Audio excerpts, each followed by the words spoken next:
Un 15 de noviembre del año 2017 ocurrió lo que para muchos peruanos quizá haya sido el mejor día de sus vidas o un momento feliz de sus vidas, que fue la clasificación de Perú al Mundial después de 36 años, donde un hombre en particular llamado Ricardo Gareca terminó siendo la pieza fundamental para poder lograr ese objetivo, sin dejar de lado obviamente a los jugadores, al comando técnico y a la dirigencia de aquel entonces. Y sí, ayer 15 de noviembre se cumplían 7 años de aquel hecho, de aquel día maravilloso para muchos, y me incluyo ahí también. Resulta que 7 años después la historia puso a ese hombre, a Ricardo Gareca, a ser partícipe de probablemente un hecho que, bueno, da de qué hablar, porque es un dato curioso, y es que resulta que en la misma fecha que Perú clasificó al Mundial luego de 36 años, ahora Ricardo Gareca se encontraba del otro lado de la página, del otro lado del charco, ahora siendo técnico de la selección chilena, en una edición más de lo que muchos consideran el clásico del Pacífico, y en la que indudablemente ha sido no solamente el partido más aburrido de lo que va a esta nueva fecha eliminatoria, sino probablemente, y algo que muchos veían venir, el fin de estas dos selecciones, tanto de Perú y Chile, en su lucha por clasificar al próximo Mundial del año 2026.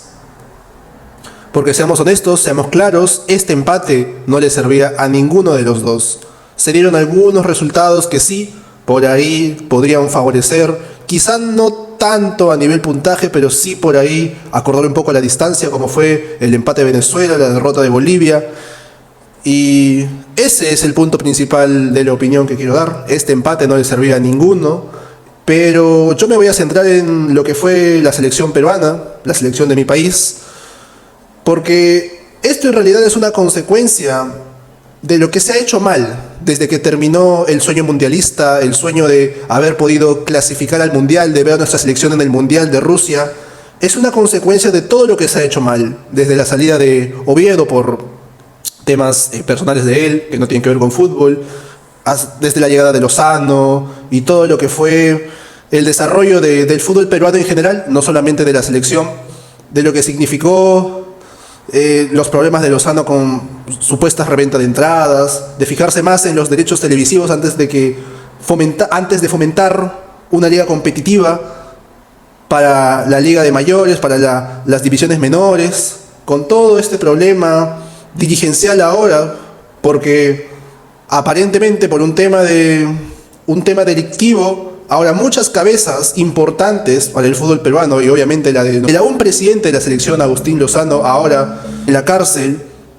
a eso se le suma la salida de Gareca, pues da como resultado todo lo que estamos viviendo ahora, todo lo que el verdadero hincha de la selección está viviendo ahora. Y como dije, y lo voy a recalcar, esto es una consecuencia de todo lo mal que se ha hecho. Y cómo no, obviamente, la de un técnico como Jorge Fossati, que no tendría por qué haber estado como técnico de la selección peruana ni ayer, ni anteayer, ni nunca. Porque un campeonato de Liga 1 no es suficiente pergamino para decir él tiene que ser el técnico de la selección peruana. En las eliminatorias, no sé si más difíciles, porque ahora pueden clasificar 7, pero sí las eliminatorias más exigentes que yo haya podido ver en todo el tiempo que veo fútbol. Pero bueno, esto es una ligera introducción de lo que yo quería expresar, porque, bueno, más allá del resultado, toca analizar un poco lo que ha sido el partido, también para hacer un poco más amena la opinión. Como sabemos, para este partido se juntaron ciertos factores que, bueno, terminaron haciendo un poco más interesante el encuentro, como por ejemplo un tema pues nacional, un tema político, que bueno, por ahí como que limitó un poco el acceso transitorio, el acceso vehicular para este partido. También, como dije, el tema del arresto del presidente Agustín Lozano y bueno, toda su gente involucrada en un caso delictivo. La vuelta de Arturo Vidal a la selección chilena, un tema Pues sí, un poco candente, que le iba a dar sin duda alguna un toque distinto al partido, pero cómo no, centrándonos en la selección, las bajas que iba a tener la selección de Jorge Fossati de cara a este partido. Porque tenemos que recordar que jugadores como por ejemplo Carlos Zambrano, el propio Pedro Galese, Brian Reina, no iban a estar disponibles para este partido, principalmente y netamente por el tema de suspensión, algunos por amarilla, o en el caso de Zambrano por una estupidez al parecer. Entonces, se juntaron muchos factores para que este partido tenga un arranque interesante, distinto a lo que quizás muchos estemos acostumbrados. Y pues lo que aún más termina de hacer que este partido empiece de una manera, bueno, sí, interesante, pero yo diría más que todo rara, es el 11 inicial que termina mandando Jorge Fossati. Principalmente por un detalle en particular. Pues este partido empezó con Carlos Casa en el arco tras la suspensión de Galese por amarillas, en la línea de 3, tras la baja de Zambrano, una baja muy principal, o bueno, junto a la de Galese, las bajas más principales para este partido, pues se decidió, o mejor dicho, Fossati decidió mantener su esquema, mantener lo que él sabe, con algunas variantes, como la inclusión de Aldo Corso, ahora Miguel Araujo siendo líbero, Callens, el único que se mantuvo en esa línea de 3, y más adelante una propuesta muy similar a la de Uruguay, teniendo en el medio campo esta vez a Cartagena, porque sí, Tapia nuevamente, el capitán del futuro, ahora del presente, se volvió a lesionar. Nuevamente con Oliver Son como volante mixto, acompañado con Sergio Peña en los carrileros, Andy Polo como carrilero derecho, y la variante, lo que termina sorprendiendo a muchos, inclusive a mí, fue la inclusión de Luis Advíncula como carrilero izquierdo. Y en el doble punta, a diferencia de lo que algunos podían pensar, porque algunos tenían pensado que arrancaría Flores, pero arrancó Alex Valera y Paolo Guerrero. Y yo a este punto solamente tengo que hacer una pregunta, o sea, yo creo que no hay motivos para recriminarle a Fossati, porque él es el técnico al fin y al cabo, sobre su esquema de juego, porque parece que está más que claro que no lo va a cambiar, va a morir en esa ley, pero yo me sigo preguntando, si Fossati quiere prevalecer, quiere morir en la guerra con ese 3-5-2, ¿por qué a estas alturas no ha reforzado el carril izquierdo? Porque, a ver, tengo entendido que López en la fecha pasada tuvo una suspensión, ahora me parece que es una decisión técnica, creo que no es una lesión, por eso no está convocado. Pero en todo caso, si no quieres a Marcos López, si quieres prevalecer tus ideas, tus ideales, tu esquema de juego, ¿por qué no fortaleces ese lado? ¿Qué necesidad hay de tener a Luis Advíncula como carrilero izquierdo si eres diestro? Se pierde por completo una zona del campo importante en un esquema como este, porque indudablemente en un 3-5-2 tus carrileros, tus hombres de ida y vuelta, tus jugadores físicos son la pieza fundamental después del pivote en un esquema como este, y más aún en un partido candente como este. ¿Qué necesidad había de tener a Luis Advíncula ahí? Si no te gusta Marcos López, entonces ¿por qué no convocas a este chico Paolo Reina, que es de lo más destacable por ese sector en nuestra liga peruana? Que sí lo habrá llamado en algún momento y no lo hizo jugar. Es lo que no me cabe en la cabeza, porque, ok, puedo entender que a Son lo pongas como mixto porque no confías en Quispe, porque ves quizás en él una variante en esa zona. Bueno, tus motivos tendrás, pero ¿cuál es la necesidad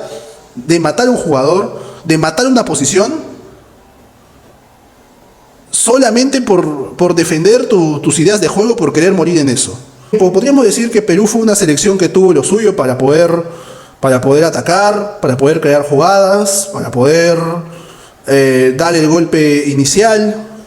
pero más allá de eso, el resumen en general del primer tiempo, y hasta te podría decir del partido, es que por más que Perú haya tenido con qué, no le alcanzó y en ningún momento fue superior a Chile. Un Chile que no está lejos del nivel de la selección peruana. Ellos también han tenido sus problemas con su recambio generacional, han tenido técnicos que no han podido sacar ni siquiera la cuarta parte de lo que fue su generación dorada. Entonces es por lo mismo que para muchos hinchas jode, molesta, fastidia el que con lo poco que pudo tener Perú y con el contexto que se vive ahora en una eliminatoria relativamente sencilla, donde algunos de tus rivales directos ahora están en un nivel quizá inferior a lo que pudieron ser antes, y que no se haya podido sacar ningún tipo de ventaja ni hoy ni ayer. Hay dos puntos claves que a mí me gustaría tocar, que creo que es en general del partido, y es el tema de Sergio Peña y Paolo Guerrero, familia coincidentemente, para que vean que yo, por más hincha de Alianza que sea, yo me quito la camiseta cuando hay que ser objetivos. Pero empezando con lo de Peña, ¿qué más puedo decir? Creo que es un insulto a la memoria, al recuerdo de lo que fue Teófilo Cubillas, a la memoria, al recuerdo de lo que fue Jefferson Farfán, que un jugador como él, muy pero muy imparejo, muy pero muy incapaz de mantener un nivel óptimo fecha tras fecha en la selección, porte la camiseta 10. Es innegable, no se puede ocultar el sol con un dedo, de que lo de Peña es muy flojo, es muy bajísimo. Es hasta desesperante tener que ver cómo nuestra única opción de juego en ese medio campo no puede sostener un nivel continuo en lo que es las eliminatorias probablemente más sencillas en la historia del fútbol sudamericano. Y con el tema de Guerrero, creo que ustedes ya saben mi opinión de Guerrero en lo que respecta a su gloriosa Alianza Lima, pero definitivamente lo de ayer, Guerrero fallándose ese gol prácticamente sin arquero y encima que no estaba en offside, es una muestra clara de que para todas esas personas que lo defienden a muerte, que aún lo siguen llamando Picapi, para esas personas que piensan que todo aquel que no opina igual que ellos con respecto a Guerrero no sabe de fútbol, esta es la prueba clara de que Guerrero no es la solución. No es la solución porque en lo que ha sido esta eliminatoria, los goles de Perú no han sido hechos por ninguno de sus delanteros. Y por más que la gente diga, no, pero es que a Paolo no le dan la pelota, no, pues que Paolo esto, Paolo el otro, necesita jugar así para poder hacer goles. Yo solamente, como único argumento, voy a dejar esto. Que por derecha habilita a Barco, se viene el primero de Alianza, Barco mete el centro. ¡Gol! ¡Gol! Y no te culpo si te has quedado dormido, porque, a ver, me quedé dormido creo que 20-25 minutos del partido, porque también estaba enfermo. De hecho lo sigo estando, por eso es que la opinión no la grabé anoche. Porque así como en South Park, la famosa pelea de inválidos, esta terminó siendo una pelea de inválidos. Ninguno de los factores que se juntaron antes de ese partido le dieron algo de emoción futbolística. Absolutamente nada. Este partido muy probablemente sea la sentencia a muerte de ambas selecciones, tanto de Perú y Chile, por su deseo de ir al Mundial. Ya el penal anulado al final termina siendo una cerecita al pastel, termina siendo la prueba de lo que dije. Este Perú, esta selección peruana, cómo se está manejando, no merece y no merecerá nada